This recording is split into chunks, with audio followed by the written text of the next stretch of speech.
Current Affairs and Public Service Channel, Margo TV Philippines, live. Narito na ang programang kasangganang sambayanan. Sama ka na, kabayan! Sandigan ng mamamayan para sa kaunlaran.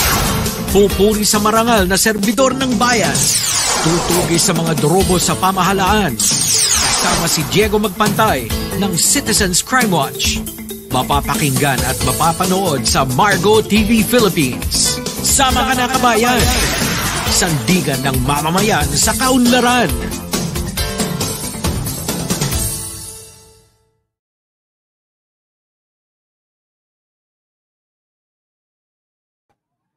Isang magandang hapon po sa ating mga kababayan, ang ating po mga ginigilon, mga tagapanood at mga tagapakinig. Tayo po ay nasa ating panghapong edisyon ng programang Sama Ka Na, Kabayan. Kumusta po ang ating mga kababayan mula po sa Luzon, Visayas at Mindanao? At syempre, saan man po kayo naroroon sa iba't ibang sulok po o panig ng ating daigdig. Kumusta po kayo? At ito po ang inyong lingkod, si Jigs Magpantay.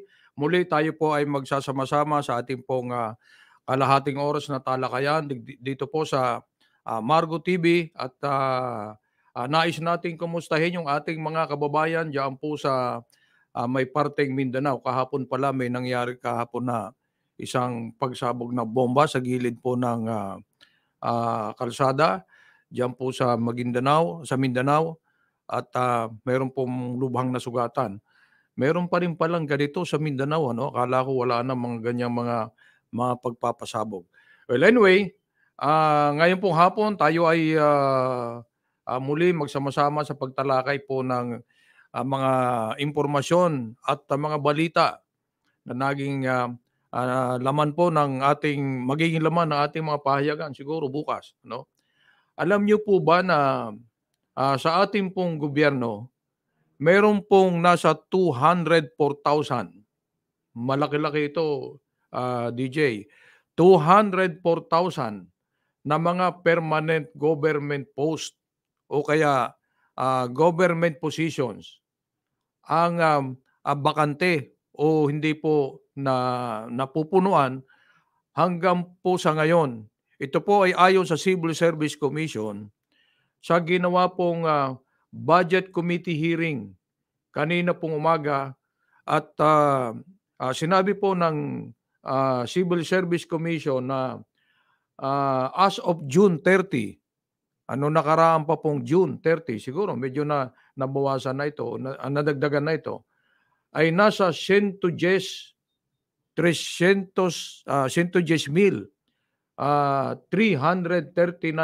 posts o position.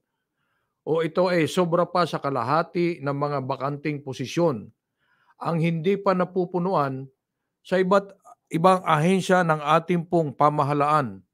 Napakarami palang bakante. Bakit napakaraming walang trabaho? Pag ikaw kasi ay pumasok sa gobyerno, kinakailangan po ikaw ay civil service eligible. Kulang na ba tayo sa eligible ngayon? Pero marami akong alam na eligible pero walang trabaho. Samantalang maganda naman ang sweldo ng ating gobyerno o pamahalaan. So, nasa halos kalahati lamang po ng mga bakanting posisyon sa gobyerno ang hindi pa po na pupunuan o nalalagyan po ng mga appointees. So, ang iba kasi gaya ng binalita natin kanina na local government tapos itinatabi yung mga posisyon na bakante, nilalagyan ng mga temporary appointment, pagkat hindi naman kwalipikado yung kanilang nais ilagay. So, ganito rin po ang report sa mga local government units na may 65,867 na mga bakanting posisyon sa local government units. Napakarami pa rin pala, Sabagay, kung ito ay hati-hatiin mo sa iba't ibang local government units, ilan-ilan lamang yan. Pero sa government-owned and controlled corporations, aabutin daw po mga 12,131 mga bakanteng posisyon ang hindi pa napupunuan hanggang sa ngayon. At sa ating mga state universities and colleges, nasa may kakulangan daw po na 7,959 positions sa iba't ibang mga universities, iba't ibang mga kolehiyo na pag-aari po ng ating pamahalaan, at maging sa mga local water districts, yung mga local water districts natin sa iba't ibang lugar, may bakante po daw na 7,758 positions. Napakarami pala, no? Bakit napakarami pa rin mga eligible, civil service eligible ang hindi pa nakakakuha ng trabaho? Dapat siguro ang gawin po ng ating pamahalaan, ano po ito, i-post, itala sa mga bulletin boards, i-anunsyo na meron pong ganito karaming mga bakante. Even sa Malacanang nakita natin, medyo mabagal po ang appointment, nitong mga bakanteng posisyon. Noong panahon po ni Pangulong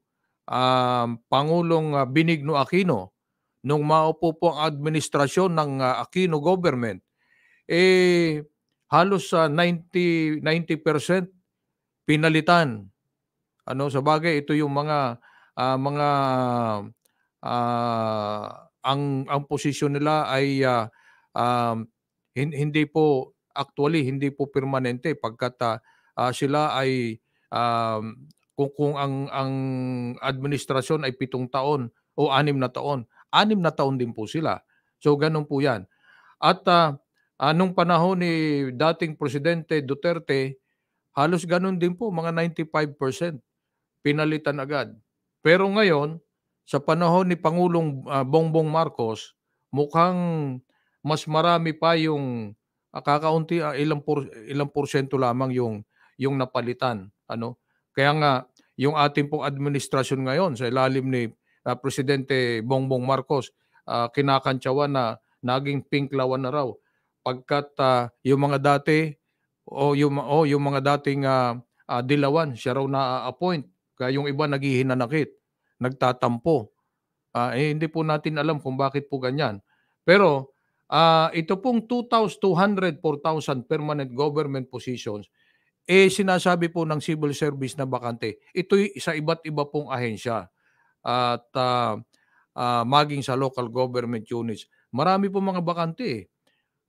In fact, nagki-create pa sila ng mga bagong item, mga bagong posisyon. So, halimbawa sa DepEd, nag-o-open sila ng mga bagong posisyon para ma-accommodate po yung ibang mga civil service eligibles natin, yung mga eligible na mga guro na nais po pumasok o magturo sa public school. So sana naman mapunuan po ito na napakaraming bakante. At yung pong budget kasi nito, kasali na po yan sa taunang budget. Yung posisyon na yan na bakante, may budget po yan. Ngayon, kung wala pong nakaupo, walang appoint, saan na pupunta yung budget niyan? Pumupunta siguro yan sa mga savings, siguro ganyan po, o kaya binabalik po sa treasury ng ating pong pamahalaan. So yan po ang isa sa mga impormasyon na nakuha natin ngayong araw na ito. At sa iba namang mga balita, wala daw pong record na nangako ang bansang Pilipinas na babaklasin nito ang BFP Sierra Madre papalabas ng Ayungin Shoal, kung saan ito ay nagsisilbing outpost mula pa noong 1999. Ito po ay ayon sa pahayag ni DFA Secretary Enrique Manalo sa ginawang budget hearing ng Senado para sa 23 bilyong pisong budget ng departamento. Ayon po kay Secretary Manalo, dapat ipakita ng China ang kopya ng kasunduang ito kung meron man para sa nabubulok na Navy vessel papaalis ng West Philippine Sea. Sinasabi po kasi ng China, ng embahada ng China, na mayroong kasunduan na aalisin yung barko na ginawang outpost. Ano? Ito ay pinahayag ng Foreign Ministry ng China na tila sinisisi pa ang Pilipinas. At ang sabi kung bakit nangyayari po o nangyari itong kanilang pambobomba ng water cannon sa barko ng Philippine Coast Guard ay dahil sa pagbalga ng bansa sa isang kasunduan. So may sinasabi pong kasunduan ang China na hindi naman po naiipakita ang kopya. Sabi ni Secretary Manalo, ang sabi po ng opisyal ng Chinese Embassy, nais daw ng Pilipinas na permanente ng okupahin ang Ayungin Shoal, kung kaya't binablokan nila ang anumang mga hahakot ng anumang gamit na pang-istruktura sa lugar pagkat pinanindigan po ng China na pag-aari nila ang Ayungin Shoal. Ano? Siguro napakarami diyang ayungin. Gusto sigurong suluhin ng China yung mga ayungin. Ito pong Ayungin Shoal ay tinatawag po ng China na Ren'ai Jiao. Ren'ai Jiao. So, ang sabi po ng China, amin yan. Pinaninindigan po nila na kanila ang Ayungin Shoal. Ang mahirap niyan, halimbawa alisin na po yung BRP Sierra Madre, papalabas po ng Ayungin Shoal, baka isunod naman yung isang isla na okupado na po ng ating bansa na nag-create na po ng isang munisipalidad, yung Kalayaan, Municipality of Kalayaan. Yan ang mahirap dyan. Ano?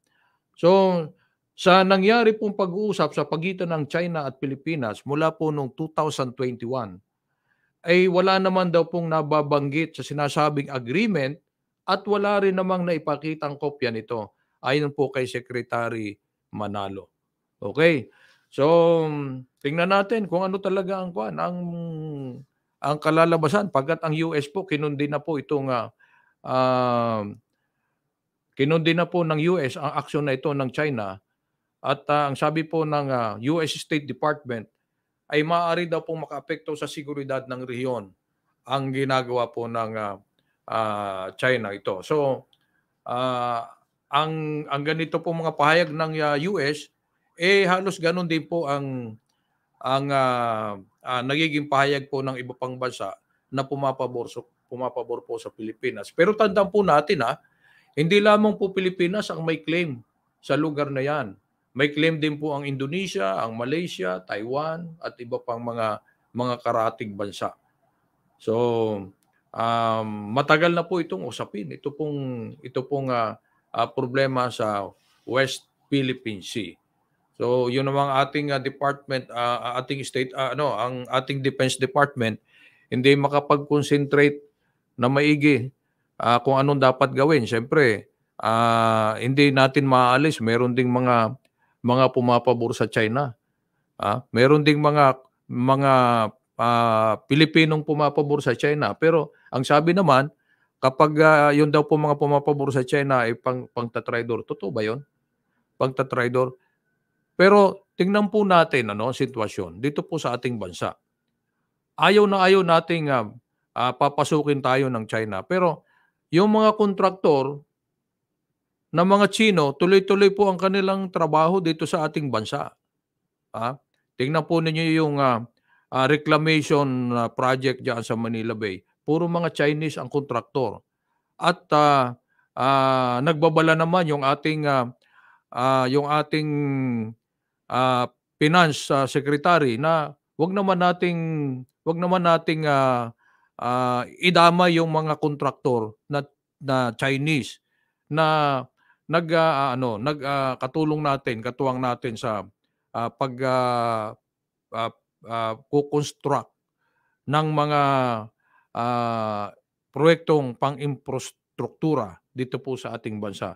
Medyo delikado daw po pag totally inalis po natin pati yung mga kontraktor o mga negosyanteng Chinese. Dito sa Pilipinas, halos lahat na po mga malalaking negosyante natin dito mga Chinese na . Ayaw natin sa China pero napakarami na po mga negosyante natin. Sabagay, mga Filipino-Chinese na po yan.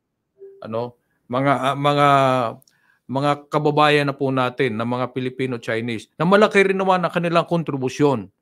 Malaki po ang kanilang nai-contribute para po sa pag-asenso po ng ating bansa. Siyempre karamihan diyan yung mga dito na pinanganak sa atin, mga ninuno nila talagang mga Chinese pero sa mahabang panahon sila'y nanirahan dito sa ating bansa at nagnegosyo dito sa atin at malaki na rin po ang kanilang kontribusyon.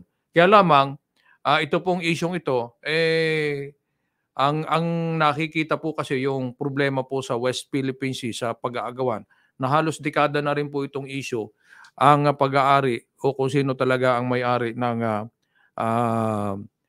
West Philippine Sea o kaya itong gaya nito pong Ayungin Shoal. Ano? So, ang ating pong gobyerno ay nag-iisip po ng yung tamang solusyon kung paano po mariresolba itong isyong ito sa pamagitan po ng pag-uusap, sa pamagitan po ng hindi dahas, hindi marahas na solusyon. At dapat lang naman na ganun po ang gawin pagkat hindi naman tayo pwedeng makipaggera sa China. Ano? Huwag nating sabihin na tayo ay kasangga ng US pag tayo ay ginera o inapi ng China. Andiyan na kaagad ang aksyon ng US. Hindi naman po ganoon kasi kadali eh. Pagkat siyempre tinitingnan din po yung magiging sitwasyon sa atin. So tama naman na kailangang resolbahin po ito sa pamagitan po ng pag-uusap at matahimik na solusyon. Beno, sa iba pang mga impormasyon, iba pang mga balita, naharap po ngayon sa posibleng pagkadetine sa House of Representatives si Cagayan Governor Manuel Mamba sa hindi po pagsipot nito sa itinakdang public hearing ng Kongreso kaugnay sa sinasabing public spending violation nito pong nakaraang eleksyon o election campaign period ng gobernador ng Cagayan. Yung sinasabing overspending. Si Antipolo 2nd District Representative Romeo Acop ay naghain po ng motion para sa pagdetine kay Governor Mamba ng Cagayan sa isinagawa pong joint hearing ng House Committee on Public Accountability at Committee on Suffrage and Electoral Reforms. Ang sabi po ni Congressman Acop, Mr. Chair, may we respectfully move that Governor Mamba be detained pursuant to our rules and be meted out with penalty that is supposed to be meted out pursuant to our rules. Ayan po ang hiling ni Congressman Acop sa komite. At ito naman pong motion na ito ni Congressman Acop ay sinang-ayunan po o inaprubahan ng komite. Bago pa ito, nag-motion po si Acop na i-cite for contempt si Mamba sa hindi po pagsipot o pagdinig sa nakalipas ng 3 buwan. 3 buwan na palang iniimbitahan si Congressman Mamba in aid of legislation. Pero hindi po sumisipot. Ibig sabihin, ini-snub niya po yung komite na nagdidinig po sa kanyang kaso. At ito namang si Deputy Majority Leader Wilter Palma ng Zamboanga, Sibugay, humiling sa komite na bigyan pa ng pagkakataon na magpakita sa susunod na pagdinig si Governor Mamba at kung hindi daw po sumipot, siya mismo ang magiging co-sponsor ng motion ni Congressman Acop. Paano ni inaprubahan na? Hindi po sinabi kung pinagbigyan o hindi. Pero si Mamba po ay matatandang inisyal na diniskwalipika ng second division ng COMELEC noong Disyembre 2022 dahil po sa kasong overspending.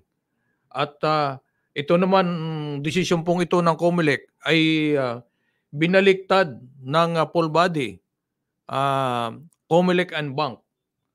Ang naunang desisyon, ito pong March 23 at sinasabi po ng COMELEC and Bank na wala nang jurisdiction ang COMELEC sa sa gobernador pagkat ito ay naiproklama na. Ano? So, hindi na po sa Comelec ang pagresolba nito. Kaya ah, nagpapatuloy po na magserbi bilang gobernador si Governor Mamba ng Cagayan. Overspending. Sino bang hindi nag-overspending sa mga politiko? Yung mga tumatakbo kung panahon ng eleksyon, nangangampanya. Sino ba yung gumagastos lang ng tama? Alam nyo, magpakatotoo lang po itong ating mga politiko. Sino bang gumagastos ng magkano ba yun? Ah, 3 hanggang 10 piso lamang bawat registered voters ang kailangan gastusin. Ibig sabihin, hindi ka pwedeng gumastos ng sosobra sa 10 piso bawat registered voters. Sinong politiko sa ngayon ang gumagastos ng ganung lang halaga ng 10 piso lang bawat registered voters?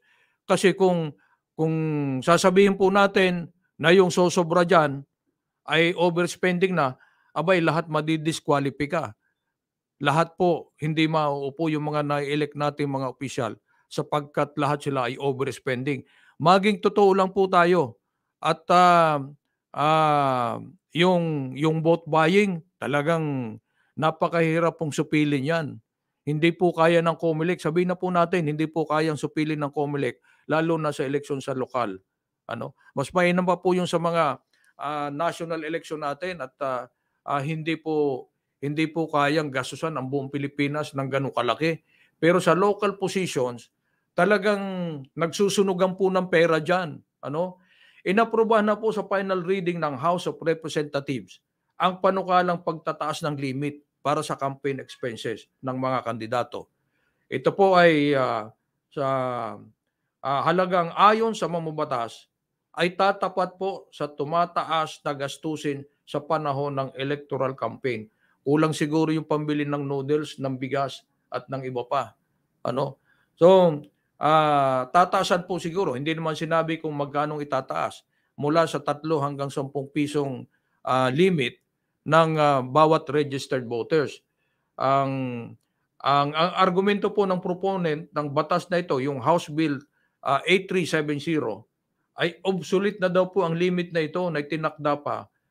Halos 32 anyos na, 32 taon na ang nakalilipas o kaya mula pa nung 1932, 1991, mula nang maipasa po ito. So, kung magiging magpapakatotoo lang po itong ating mga mambabatas, sino ba ang gumagastos ng tama lang? Wala akong alam na gumagastos ng 10,000 lamang para kay Papa Nonoy kung panahon ng eleksyon. Malaki po ang nagagastos ng, alam nyo, ang labanan ngayon, gobernor. Kung ikaw ay tatakbong gobernor, ang sabi po nila, ikaw ay uubos ng 1 bilyon. Aba, ang 1 bilyon, napakalaking pera na po yan. Pag pinagdugsong-dugsong mo yung papel, yung perang papel ng 1 bilyon, ay lalampas ka pa, pabalik, 2 balikan mo puntang Bicol area. Hindi pa naubos yung 1 bilyon mo. Napakaraming pera niyan.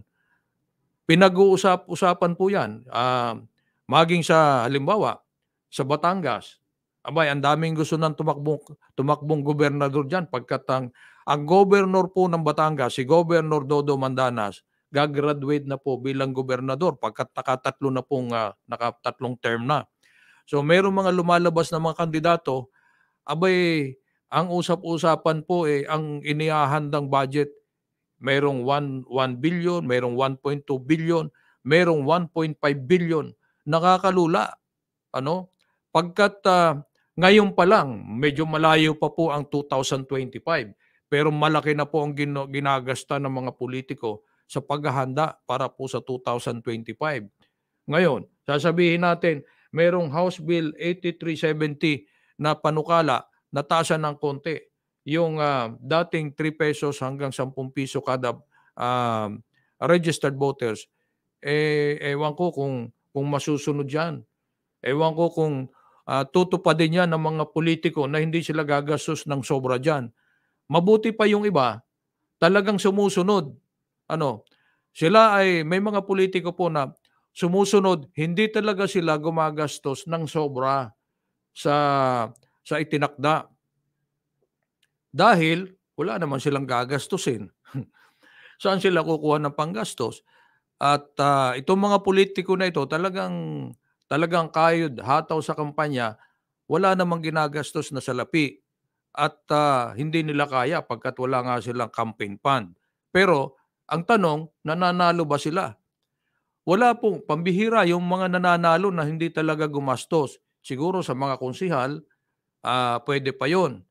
Meron akong alam diyan sa parteng Cagayan, sa Ilocanja, yung konsehal po hindi gumastos ng napakalaki at halos hindi nga nangampanya pero nanalo. Nakalimutan ko lang yung pangalan. Pero hindi po siya gumastos. Nanalo siya at number 1 pa. Kaya lamang malaki yung kanyang naging puhunan po ng kanyang ama. Pagkat yung kanyang amang huwes, pinatay. At siyempre, nung pinatay po ng mga kriminal, yung anak nakumbinsi na tumakbong konsihal. Out of awa, out of simpatiya, nanalo po, hindi nangampanya. Meron pong ganon. Pero pambihira po ang ganyang sitwasyon. Ito, pinag-uusapan natin ito pagkat malapit na po itong barangay election. Abay, barangay election pa lamang. Malaki na rin ang pinag-uusapan dyan. Kaya yung aking kumpare, tatakbo sana ng kapitan, biglang umatras. Magkukonsehal na lang daw siya. Napakalaki ng ginagastos. Barangay election pa lang, malakihan na po ang ginagastos. Barangay election pa lang. Tapos magpapasa ng isang batas na magtatakda na naman tayo, taasan ng kaunti. Taasan po ng kaunti para matapatan po yung kinakailangang gastusin ng bawat politiko na tumatakbo kung halalan. Ewan ko lang kung masusunod yan pagkat yung mga dati na hindi naman po nasusunod eh. Overspending. Ito yung kaso ni Governor Mamba. Overspending. Hindi na po dininig, tinapos na, dinesisyon na ng COMELEC. Binaliktad na po yung kanilang desisyon na nagdi-disqualify kay Governor Mamba dahil naideklara na daw po, naiproklama ng ganador sa eleksyon. Bakit doon sa probinsya o sa lalawigan ng Albay, itong si Governor Rosal at yung kanyang may bahay na alkalde ng lungsod ng Legazpi, naiproklama na rin pero dahil doon sa kaso na naggastos po, lumalabas na vote buying, natanggal po sa pwesto. Bakit may ganun? Hindi natin maintindihan po ito. Samantalang ito, kay Governor Mamba, overspending, ibig sabihin, saan niya ginastos yung pera? Siyempre, siya nakakaalam kung saan niya ginastos dahil siya naman ang gumastos. Pero, nakakaduda kung saan niya ginastos yung sinasabing overspending. Sabagay, hindi naman napatunayan na overspending talaga pagkat COMELEC na mismo nagsabi na hindi na dapat suspindihin o i-disqualify pagkat naiproklama na. So ganyan po ang sitwasyon ng ating politika sa Pilipinas. Ang kawawa po dito, yung ating mga botante na sabi ng iba, kasalanan din kasi ng mga botante ito kung bakit ganito nangyayari sa kanilang lugar. Pagkat kahit paanong alingas-ngas ang kinakaimbweltuhan, kinakasangkutan po ng mga politiko, pagdating po ng eleksyon nakakalimutan, nagkakaroon ng amnesia yung ating mga botante at naiiboto pang muli yung mga hindi dapat. Ang sabi, paanong makikita yung mga mali natatakpan po ng salapi ang kanilang mga mata kung paano ng eleksyon. So sana magbago na rin po yung ating mga botante. Huwag na natin pong pairalin yung wala ikang magagawa, wala kami pambiling bigas. So ganun po ang sitwasyon Kung gusto po nating maging maayos, maging matino po ang kalagayan po ng ating buhay sa bansang Pilipinas, dapat may mga leksyon po tayo at sama na po kayo kabayan. Ayusin po natin itong bansa natin. Huwag na po tayong padala sa ganyan. Bueno, wala na po tayong oras. Muli po, ang inyo pong lingkod, si Jigs Magpantay sa ating panghapong edisyon ng Sama Ka na Kabayan. Maraming salamat po. Ingat po kayo. Inyong napakinggan at napanood ang programang Sama Ka na Kabayan. Sandigan ng mamamayan para sa kaunlaran. Hanggang sa muli, dito sa Margo TV Philippines.